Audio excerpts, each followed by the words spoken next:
Hi guys, welcome back to our YouTube channel cousin squad. ಇವತ್ತು ನಾವು ಬೆಳಗಿನ ಜಾವ 4 ಗಂಟೆಗೆ ಎದ್ದು 4 AM ಬಿರಿಯಾನಿ ಟ್ರೈ ಮಾಡಬೇಕಂತ ಹೋಗ್ತಿದ್ದೀವಿ. ಇವರೆಲ್ಲ ಇಬ್ಬರಿಸಿ 3:30 ಎದ್ದು ಇವಾಗ ಫೋನ್ ಮಾಡಿ ಎಲ್ಲರೂ ಇವ್ರನ್ನ ಇಬ್ಬರು ನಾನೇ ಎತ್ತಾಕೊಂಡು ಹೋಗ್ತಾ ಇದ್ದೀನಿ. ನೋಡಿ ಟೈಮ್ ನೋಡಿ 3-4 o'clock ಆಗ್ಬಿಟ್ಟಿದೆ. ಓ ಮೈ ಗಾಡ್. ಒಬ್ಬರನ್ನ ಕರ್ಕೊಂಡು ಹೋಗೋಣ ಅಂತ ಮನೆಗೆ ಬಂದಿದ್ರಿ, ನೋಡಿದ್ರೆ ಇನ್ನ ಆಚೆನೆ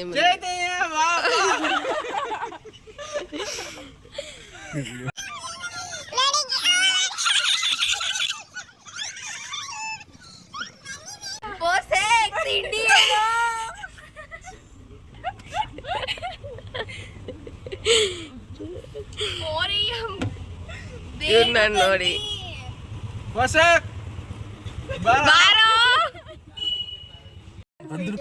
ಇವ್ರು ನಮ್ ದೊಡ್ಡಮ್ಮ. ಅಯ್ಯೋ ನೋಡಿ ಬರ್ತಿದ್ದಾರೆ. ಇವರೇ ನಮ್ಮ ವಂಶದ ಮೊದಲ ಕುಡಿ. ಹುಟ್ಟುಹಬ್ಬದ ಹಾರ್ದಿಕ ಶುಭಾಶಯಗಳು.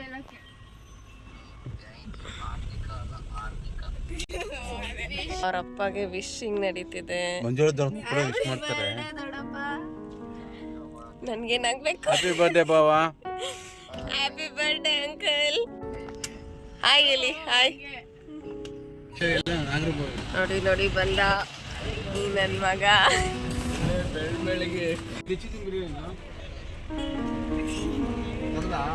ತೆಗ್ದೆ ಇಷ್ಟೊಂದು ಕ್ಯೂ ಬೆಲ್ಗೆನೆ. ನಾವು ಫಸ್ಟ್ ಬಂದಿದ್ದು ಡಿಚ್ಚಿ ದಮ್ ಬಿರಿಯಾನಿಗೆ. ಇಲ್ಲಿ ತುಂಬ ವೆರೈಟೀಸ್ ಇತ್ತು. ನಾವು ಬಿರಿಯಾನಿ, ಕಬಾಬ್, ಇಡ್ಲಿ, ಸಾಂಬಾರು ತಿಂದ್ವಿ. ನೆಕ್ಸ್ಟ್ ನಾವು ಹುಡ್ಕೊಂಡು ಹೊಟ್ಟಿದ್ದು ನಾಗರಬಾವಿಯಲ್ಲಿರೋ 4 AM ಬಿರಿಯಾನಿ ಹೋಟೆಲ್ಗೆ. ಅದರ ನೇಮ್ ಬಂದುಬಿಟ್ಟು ಮಹಾದೇವಣ್ಣ ವೈಟ್ ಚಿಕನ್ ಪಲಾವ್ ಅಂತ. ಅಲ್ಲಿ ನಾವು ಬಿರಿಯಾನಿ ತಿಂದ್ಕೊಂಡು ಮುಂದಕ್ಕೆ ಹೊರಟ್ವಿ.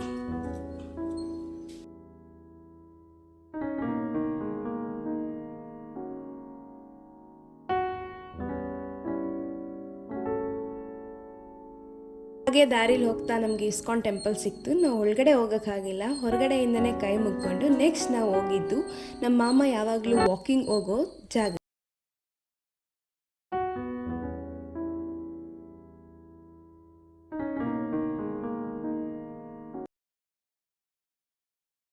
ಈ ಜಾಗ ದೊಡ್ಡದಾಗಿ ತುಂಬಾ ಚೆನ್ನಾಗಿದೆ. ಇಲ್ಲಿ ವಾಕಿಂಗ್ ಮಾಡಿ ಸುಸ್ತಾದರೆ ಕೂತ್ಕೊಂಡು ಮೀನುಗಳಿಗೆ ಮತ್ತು ಆಮೆಗಳಿಗೆ ತಿಂಡಿ ಕೂಡ ಹಾಕ್ಬೋದು. ಇದನ್ನು ನೋಡಿದ ಫಸ್ಟ್ ಟೈಮ್ ನನಗೆ ತುಂಬ ಇಷ್ಟ ಆಗೋಯಿತು. ಅಷ್ಟು ಬ್ಯೂಟಿಫುಲ್ ಆಗಿದೆ ಜಾಗ.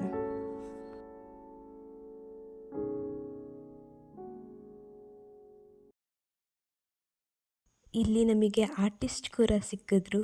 ಅವ್ರ ಮುಂದೆ ಇದ್ದಿದ್ದ ನೇಚರ್ನ ಅವರು ತುಂಬ ಬ್ಯೂಟಿಫುಲ್ಲಾಗಿ ಸ್ಕೆಚ್ ಮಾಡ್ತಿದ್ರು. ಎಲ್ಲ ಈಗ ಪಾರ್ಕ್ ಮುಗಿಸ್ಕೊಂಡು ಬಿರಿಯಾನಿ ಕರಗಿಸೋದಕ್ಕೆ ಬರ್ತಾ ಇದ್ದಾರೆ. ನೆಕ್ಸ್ಟ್ ನಾವು ಟಿಫನ್ಗೆ ಹೋದಾಗ ಆವಾಗ ಲಾಗ್ ಮಾಡ್ತೀವಿ. ಬಾಯ್. ನಾವು ಮಾರ್ನಿಂಗ್ ಬಿರಿಯಾನಿ ತಿಂದ್ಕೊಂಡು ವಾಕ್ ಮುಗಿಸಿ ಮನೆಗೆ ಬಂದರೆ ಮತ್ತೆ ಬಿರಿಯಾನಿ ಮತ್ತು ಮಟನ್ ಗ್ರೇವಿ ಮಾಡಿದರು. ನಮಗೆ ಹಸಿವಿಲ್ಲ ಅಂದ್ರೂ ಮತ್ತೆ ವೇಸ್ಟ್ ಆಗುತ್ತೆ ತಿನ್ನಲೇಬೇಕು ಅಂದ್ಬಿಟ್ಟು ಎಲ್ಲರೂ ಕೂಡಿಸಿ ಬಡಿಸಿದ್ರು. ಇದು 3ನೇ ಸಲ ನಾವು ಬಿರಿಯಾನಿ ತಿಂತಿರೋದು ಬೆಳಿಗ್ಗೆ. ನೆಕ್ಸ್ಟ್ ನಾವೆಲ್ಲ ಫ್ರೆಶ್ ಅಪ್ ಆಗಿ ಹೋಗಿದ್ದು society ಮೀಟಿಂಗ್ಗೆ. Hi, this is Varsha. I am Vaishnavi. And I am Sujan. I am Raksha. myself Sandhya Pairegowda. Hello, myself Kusma. Hi, this is Nisarga Gowda. Hi, I am Salvi. ಸೊಸೈಟಿಯವರು 10th ಸ್ಟ್ಯಾಂಡರ್ಡಲ್ಲಿ ಯಾರ್ಯಾರು 80% ಮೇಲೆ ತೆಗೆದಿದ್ರು ಅವ್ರಿಗೆ prize distribution ಇತ್ತು. ಇದರಲ್ಲಿ ಕುಸುಮ ಸಹ ಇದ್ದರು.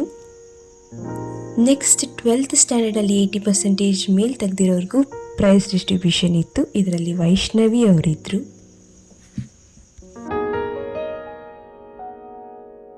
Meeting ಆದಮೇಲೆ ಊಟ ಇತ್ತು. ಊಟ ಎಲ್ಲ ಮುಗಿಸ್ಕೊಂಡು ತೇಜುಗೆ ನೆಕ್ಸ್ಟ್ ಡೇ ಎಕ್ಸಾಮ್ ಇತ್ತು ಅಂದ್ಬಿಟ್ಟು ಅವಳು ಫಸ್ಟ್ ಹೊರಟ್ಲು.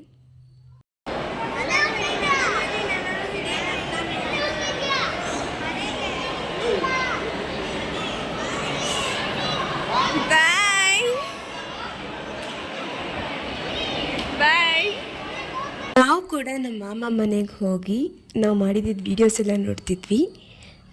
ಹಾಗೆ ಒಂದು 1/2 ಅವರ್ ಟೈಮ್ ಪಾಸ್ ಮಾಡಿ ಎಲ್ಲ ನಮ್ಮ ಮನೆಗೆ ಹೊರಟ್ವಿ. That's it for the day guys. ಈ ವಿಡಿಯೋ ನಿಮಗೆ ಇಷ್ಟ ಆದರೆ please like, share and subscribe to our channel. Thank you.